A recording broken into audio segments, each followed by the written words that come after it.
a la entrevista que tenemos con el doctor Josafat Hernández. Él es profesor e investigador del Centro de Investigación y Docencia Económica. Con él vamos a hablar sobre la extrema derecha en Argentina y el fenómeno de Javier Milei. Te damos la entrada, Josafat. Muy buenos días. ¿Qué tal? ¿Cómo estás, estimado Aníbal? Muy buenos días. Pues nos interesa sobre todo empezar a hablar contigo sobre el fenómeno de Javier Milei. En el caso de Argentina, tuvimos después, para dar un poquito de contexto, después de esta crisis enorme que vivió el país en 2001, la recomposición de un bloque político progresista con Néstor Kirchner a partir del 2003. Ese proceso se mantuvo hasta 2015.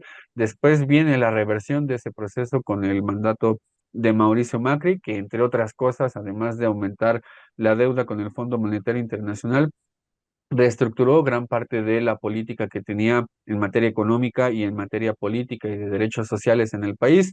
Después Alberto Fernández no pudo hacer gran cosa por esta cantidad de compromisos que adquirió con el Fondo Monetario Internacional. Y a partir de ese proceso político y de esa última administración de Alberto Fernández, triunfa Javier Milei, un gobierno de extrema derecha, que además de reducir el Estado prácticamente al mínimo, como menciona la teoría ortodoxa de la economía, tiene también esta otra facultad que es, en términos políticos, ir también reduciendo derechos. ¿Cuál es tu análisis respecto a esta derecha, esta extrema derecha en Argentina? Y cómo explicas también la llegada de Javier Milei al gobierno de Argentina. Sí, muchas gracias, Aníbal, por este contexto que das en general, que ayuda a entender muy bien cómo Javier Milei es expresión, por un lado, de un agotamiento, por decirlo así, de un ciclo progresista que se dio en Argentina. Bien se dio en la época de los Kirchner, después Macri, digamos, revierte en poco tiempo grandes logros que se habían hecho, y posteriormente con Fernández se siente toda una impotencia, ¿no? Entonces, de acuerdo a una serie de entrevistas que yo he estado haciendo y un conjunto de, digámoslo así, de trabajo cualitativo, lo que he encontrado es que, por un lado, Milei llegó al poder porque hay un gran hartazgo de un sector de la población que digamos, que incrementó su indignación hacia Cristina Fernández de Kirchner, se demonizó en los medios de comunicación su imagen, se le asoció al tema de corrupción, hubo toda una campaña, todo un lawfare que recientemente ya la llevó a la cárcel, a una cárcel domiciliaria, pero se le hicieron acusaciones gravísimas durante mucho tiempo y entonces eso se fue alimentando con un contexto económico, un contexto de creciente inflación, inflación que llegó a cerca de 200 y 300% anual, más aparte todo un proceso de endeudamiento que Macri generó y que ya en la época de Alberto Fernández ató de manos al gobierno argentino, más aparte todo un proceso en el cual se dio una gran frustración de parte de jóvenes que ya no tenían acceso a diferentes trabajos, que ya no tenían acceso a una fuente de ingresos para poder independizarse de sus padres. Y en ese sentido hubo un voto muy importante dentro de la juventud que fue a favor de Milei, precisamente porque pensaban que Milei tenía las soluciones a la catástrofe económica, hubo una devaluación muy severa del peso argentino y eso fue llevando a que se generara un contexto que en los trabajos que yo estoy realizando le llamo situación postfascista. Es decir, se creó todo un conjunto de condiciones económicas, políticas, sociales y también, vamos a llamarle así, sanitarias, que permitieron el ascenso de una persona con el perfil de Milei, que dicho sea de paso, en algunos trabajos que han hecho algunos periodistas, le llaman el loco. El loco porque es una persona que tiene un conjunto de actividades que consisten, por ejemplo, en hacer sesiones espiritistas con sus perros, la clonación de uno de sus perros que se llamaba Conan, después a cada uno de esos perros, que son 4, le puso un nombre de un economista, uno se llama Milton, otro se llama Lucas, otro se llama Robert y otro se llama Murray. Más aparte de eso, se habla bastante de cómo él es una persona que tiene muchísima psicosis. En algunos momentos en campaña estuvo a punto de salir, digámoslo así, con ataques de psicosis en la televisión, y eso lo que denota es que una persona así, con ese perfil, solo pudo haber llegado al poder en un contexto de creciente descomposición social, de una situación de envenenamiento, digámoslo así, del contexto económico, político, donde incluso hubo un intento de asesinato a Cristina Fernández de Kirchner, y los medios de comunicación contribuyeron a la normalización de la violencia, primero verbal y después, en este caso, un intento de magnicidio. Entonces, en este contexto vemos que Milei expresa muy bien esa situación que cada vez me convenzo más. Esta vez que fui a Argentina estuve haciendo igual trabajo de campo, etcétera. Tiene que ver con el fenómeno conocido como la grieta, donde más que nada las claves políticas de Argentina también se pueden entender en claves de peronismo y antiperonismo. Y el sector antiperonista se alió a Milei para buscar cerrarle el paso a el kirchnerismo, y en este caso querían básicamente terminar con los ciclos progresistas que se dieron en ese país y dar pie a un discurso lleno de odio que, bueno, si quieren ahorita podemos hablar más sobre eso.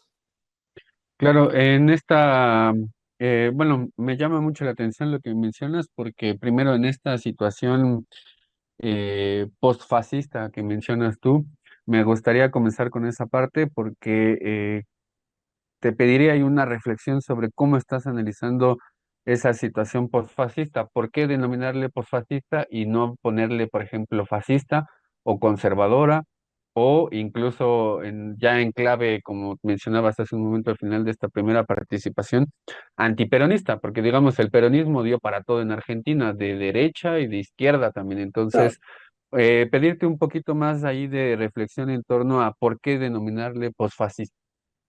Claro que sí. Bueno, primero que nada, le llamamos situación, digámoslo así, posfascista, porque estoy tratando de analizar a partir de recuperar la obra de Karl Polanyi en La Gran Transformación. Tiene un capítulo donde habla de situación fascista para hablar de cómo se generó las condiciones económicas, políticas, culturales que permitieron un ascenso rápido del fascismo en Italia, en el caso también de Alemania, y bueno, en diferentes países, también incluso hasta analiza el caso de Japón. Y en el caso de Italia me llama mucho la atención porque más o menos se puede ejemplificar como lo siguiente. El Partido Socialista Italiano más o menos se había fundado en 1920, rompe con él Mussolini en 1921, igual Gramsci y un sector de comunistas rompen con él en 1921, y en 1922, en solo un año, ya se hizo la marcha sobre Roma, avanza Mussolini, digamos, con un gran apoyo popular, con un gran apoyo del ejército, y este apoyo, que fue masivo, se expresó en la entrega del poder de parte del rey de ese momento a Mussolini, temiendo que se generara un golpe de Estado de parte de un sector de izquierda bolchevique, ¿no? Entonces, en ese contexto, Mussolini lo decía, el fascismo nosotros lo planteamos como una salida revolucionaria a la revolución. Y esto fue posible en un contexto que generó, digamos, las condiciones de posibilidad para que Mussolini tuviera un gran apoyo de su población, tuviera el apoyo de las clases medias, tuviera el apoyo del gran capital, de los sectores más conservadores, y de manera rápida pudiera tomar el poder. Algo así me parece que pasó en Argentina, la medida en que Milei se venía, digamos, trabajando un discurso de extrema derecha, un discurso libertario, un discurso que tuvo mucha presencia en redes sociales. Yo le di seguimiento desde 2016, 17, que empezaba ese fenómeno. A mí me llamó mucho la atención la virulencia con la cual había jóvenes que atacaban en redes sociales, en Twitter sobre todo, y daban por sentado que el discurso austriaco era la verdad, digamos, en términos económicos, ¿no? Lo tomaban como un dogma. Entonces él viene trabajando en esa parte, presencia en redes sociales, posteriormente pasa a Internet, pasa a la televisión.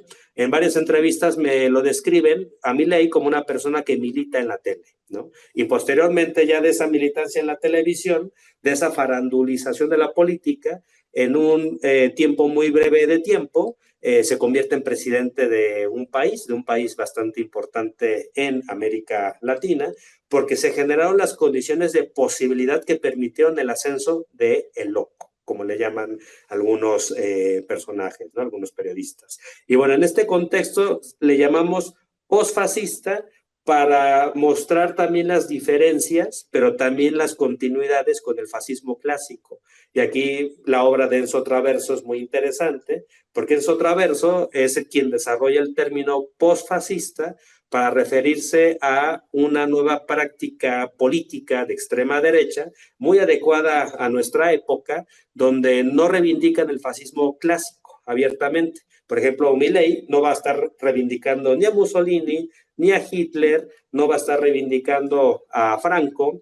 En ese sentido, no hay un vínculo ideológico muy explícito respecto a la extrema derecha clásica, es decir, al fascismo, pero hay elementos autoritarios, hay elementos de discursivos muy violentos contra lo que llaman los zurdos de mierda, hay un discurso también muy virulento contra el peronismo, contra el feminismo, contra las mujeres, contra los discursos decoloniales, pero también hay, digámoslo así, una ausencia de un discurso nacionalista, porque el discurso nacionalista es en Argentina profundamente peronista, ¿no? Entonces, en el caso de Milei, no se ve un discurso, por ejemplo, que reivindique las Malvinas como argentinas, lo cual es muy importante para el nacionalismo argentino.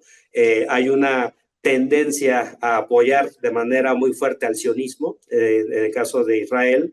Milei incluso hasta puso el ejército de Argentina a disposición del ejército israelí para atacar a Palestina, lo cual es una cosa totalmente absurda. Y también hay un proceso en el cual hay una gran colaboración de Milei con respecto a gobiernos imperialistas, Estados Unidos en particular, todo el bloque de la OTAN, y creo que eso de alguna forma también distingue esta nueva tendencia fascistoide, que lo vemos en Milei, del fascismo clásico, porque también incluso él sigue jugando con las reglas de la democracia liberal.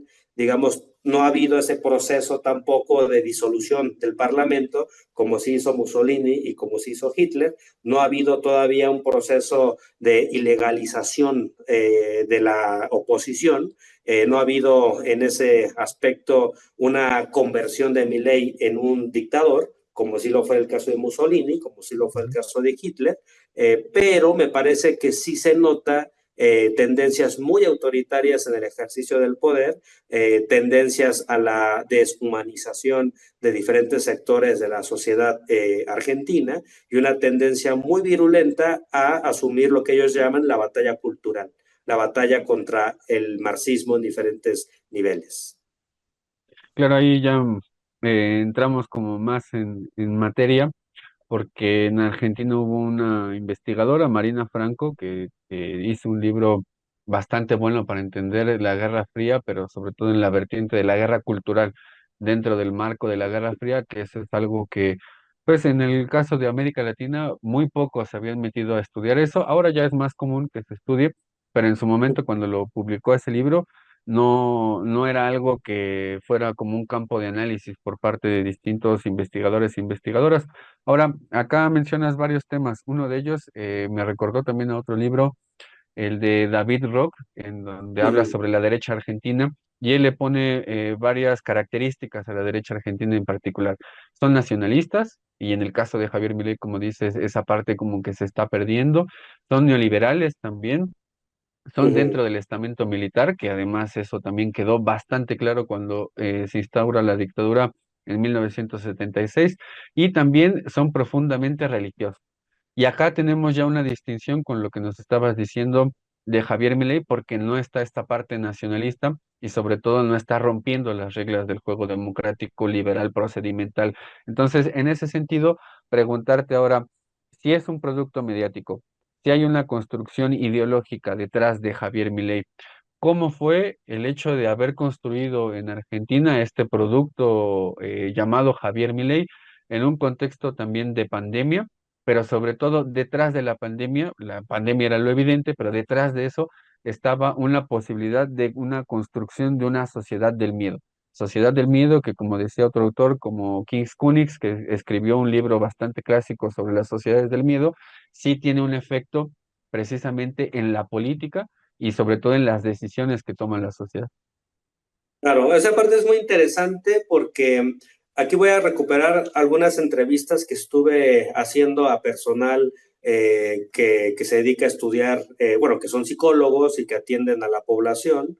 Y hay una serie de cuestiones muy importantes que tienen que ver con la pandemia, porque precisamente en Argentina, y eso me lo dijeron prácticamente todos los entrevistados, se generó un encierro muy fuerte en la época de Alberto, para que la gente no se contagiara. Entonces se hizo un despliegue muy importante de diferentes elementos de seguridad para garantizar que la población se quede en sus casas, no genere, digamos, contagios, etcétera.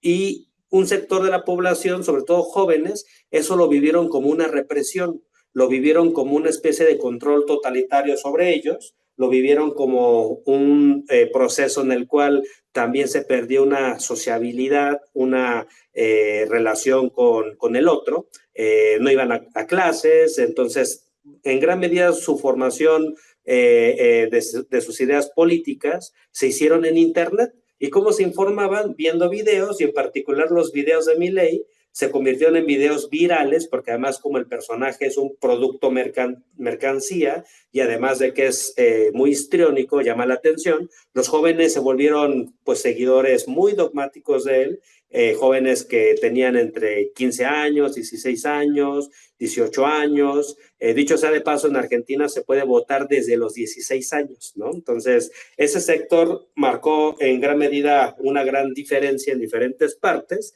porque tenían una gran frustración, querían respuestas, vivieron la pandemia como una especie de control sobre ellos, y a su vez se da una situación en la cual la economía cae, porque al no haber actividad económica, la economía argentina terminó muy golpeada por la pandemia, se generan crisis también de hiperinflación, y entonces en ese caldo de cultivo se dieron contextos favorables a discursos de la conspiración, ¿no? Discursos que tienen que ver con el control social, con el totalitarismo, el tema de que la izquierda es estalinista y que busca imponer dictaduras, etcétera. Entonces, eso generó un caldo de cultivo para que una parte de la población jóvenes creyeran en Milei, y cuando Milei gritaba "viva la libertad, carajo", digamos, ellos le daban un significado a partir de su propia vida, de su propia vida diaria. Entonces, cuando él dice eso, ellos le dan ese sentido de que quieren terminar con la pandemia, quieren terminar con el gobierno de entonces, y Fernández, lo que pasó con él es que él se presentó como un presidente, la verdad, con muy poca posibilidad de diálogo con la población. Gran parte de los entrevistados me decían que durante la pandemia se le vio como un presidente ausente, se le vio como una persona que no estaba dando la cara, y entonces eso hizo que la población buscara respuestas en Milei, ¿no? Entonces, creo que eso en gran medida explica esta situación de que esa pandemia aceleró un proceso de derechización de los jóvenes de Argentina, y entonces ahí se dio un caldo de cultivo para la formación de estas ideas de extrema derecha.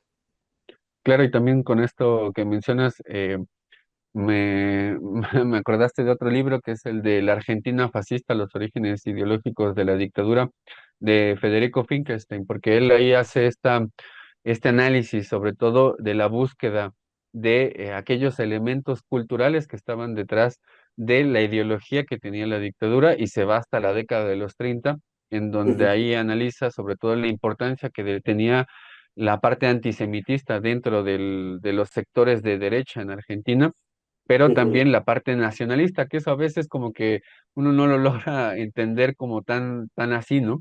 No logra entender como, por ejemplo, una postura de derecha neoliberal en términos económicos sea, por ejemplo, antiimperialista en términos políticos, como fue en su momento la dictadura en 1976 y sobre todo hacia la última parte de la dictadura a raíz del conflicto en Malvinas.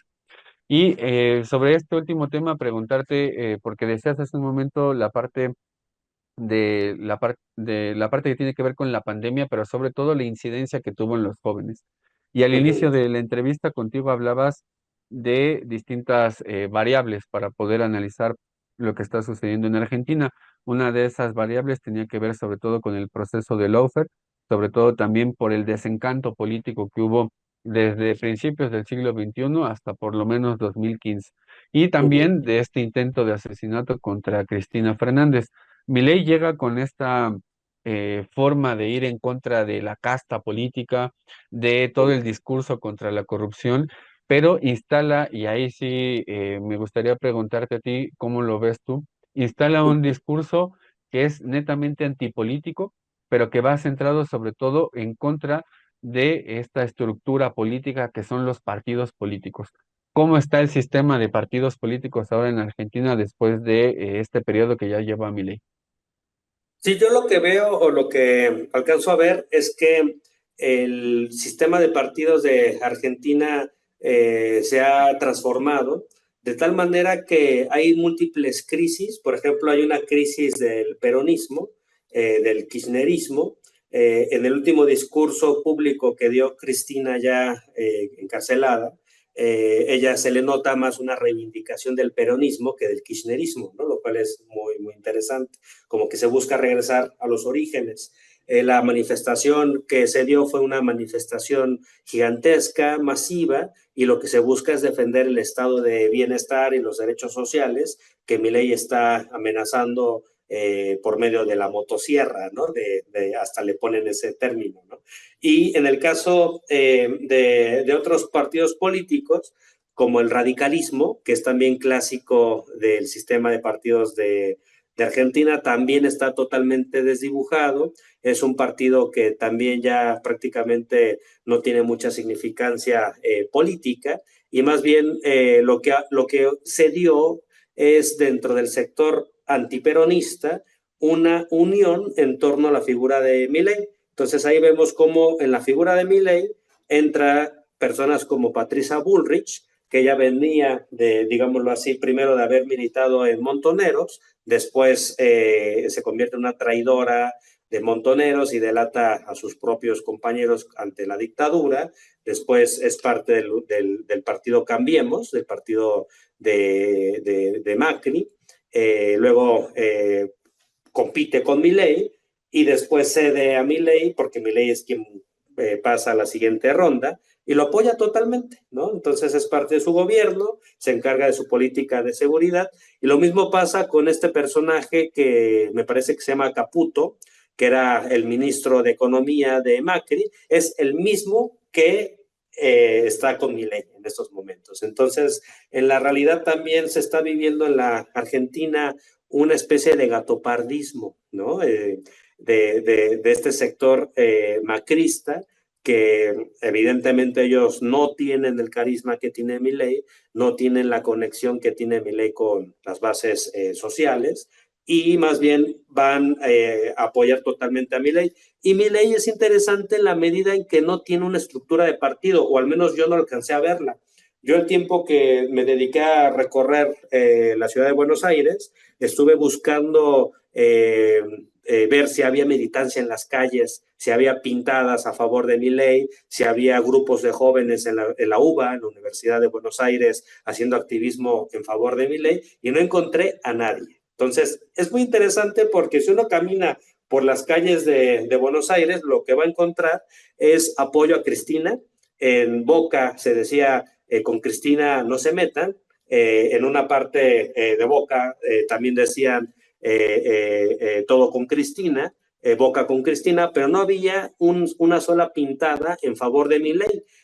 También recorrí diferentes barrios como Palermo, Recoleta, estuve también por ahí en San Telmo, estuve buscando, recorriendo, y en realidad no encontré una sola pinta en favor de Milei, lo cual me hace ver, y eso es un tema que estuve platicando y preguntando a las personas, es que los militantes de Milei en realidad son personas que se lo guardan, no lo dicen abiertamente, no están militando en las calles, militan en las redes sociales y no lo van a decir públicamente que ellos son partidarios de Milei porque les da vergüenza también.